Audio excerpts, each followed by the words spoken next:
What's up, guys? In this video I want to go over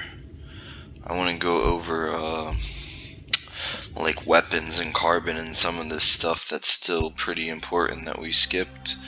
And then after this video, maybe I'll do one specifically on the cell abilities. So what we didn't talk about in the other video was the weapons available. The first weapon available, kind of my go-to choice, the one I first started working on, is the ion cannon. It kind of comes from two different sides. I wanted it to be kind of like a TIE fighter or an X-wing, kind of give you that spaceship feel. The weapon after that is the ion beam. It is a highly long-range weapon with instantaneous damage, and you can actually scope in with it. It may be like one of three that you can scope in with, but you cannot actually impart force onto objects with it, or any of the ion weapons. They are designed differently. The next one up is the enzyme launcher. It's actually one of my favorites. It's the hardest to use. Well, not the hardest to use. Hardest to use as well, I would say. You can charge it up by holding the fire button and then release, and you'll notice you kind of get like a heartbeat type effect, and that's a small sound plus a hit notifier showing up in the center of the crosshair. The reason this is one of my favorite weapons is because you can actually use it to fly. And if I can get out of the middle of this war zone, I will find a place to demonstrate that. So basically, because you can charge it and fire at long distances, you can also not charge it and fire it right in front of you. And if you charge it and you fire it right in front of you, you can actually run over it and use it to fly over the battlefield and gain a height advantage at the cost of your own health, because it will damage you over time, just like the enemy. So that's why that's one of my favorites. The next up in order of well, these are all on an index, so we're going in numerical order. So next up is the salt cannon. This is actually, I wanted to do a rigid body based sniper rifle type weapon. So this is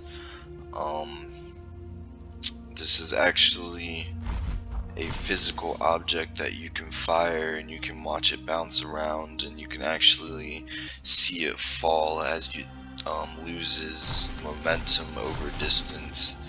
And it's just it's something that's like really neat that I wanted to do. And it is the only weapon, well, it is one of two weapons that requires ammunition, and it is the only weapon capable of getting a critical hit, because you'll notice that these cells kind of have a nucleus in the center, and if you hit that nucleus with a salt projectile, you get a critical damage bonus, and it's likely to be an instant kill, unless we're talking about high level cells, because the cells will actually increase in health as you upgrade. The next up is the carbon disc. I wanted a bouncing weapon. I wanted something that, I don't know, I just wanted a fun weapon, like something that I could bounce around the screen, hit enemies around corners, and do fun stuff with. This is also a weapon that costs ammunition, but that's one because it is also kind of a relatively strong weapon, and 2 because carbon has 2 different uses, and I kind of wanted them to have to make a choice. I don't want to go on a tangent too much, but you can build, you can kind of build strange shelters made out of buckyballs, which essentially are what they would call nanotubes or carbon tubes. Like, I don't know, I don't want to get off on a tangent with that, but carbon is also used for building objects as well as firing the carbon disc projectile. The next thing up is the ion shower. This is like a play on the ion cannon, but in shotgun form. You do have to get pretty close to get all of these to actually engage, to actually all hit the target. And I will actually tell you that if you get too close, I'm still working on the fidelity of actually like firing it like while touching the enemy, because sometimes it goes through. So there is that caveat. And the final weapon that we're going to talk about, before we talk about a grenade, don't let me forget about the grenades, is the peptide launcher, which is like the enzyme launcher's cousin. And essentially what's different about this is, while you can charge it and fire at longer distance, it won't stick to you, it sticks to your environment. And you can use the right trigger to detonate it. This is pretty much based off of the Demo Man's sticky launcher for the who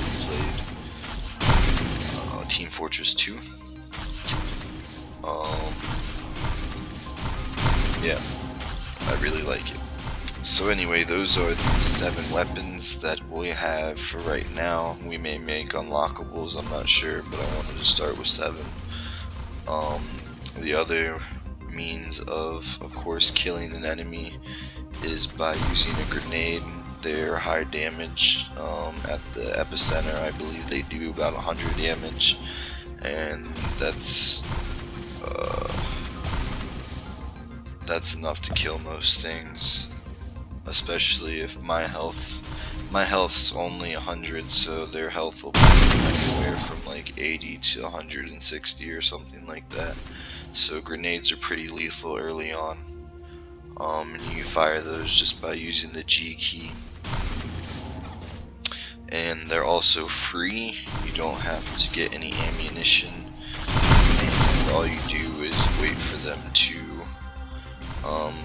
basically cool down. There's a like 5-second timer on them or something like that, and other than that they're of no cost to you, so I would say use them as much as possible, because 1, they're awesome and make things fly across the screen, and 2, the computer will spam them, so you may as well be doing it too.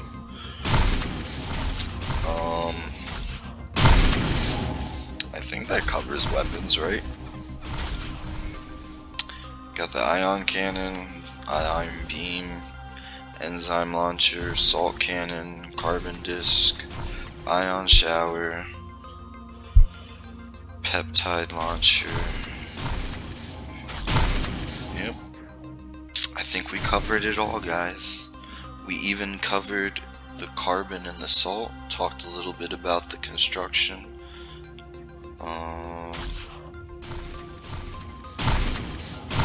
I think that's it. I think we're gonna wrap up this video, guys. I'll see you in the next.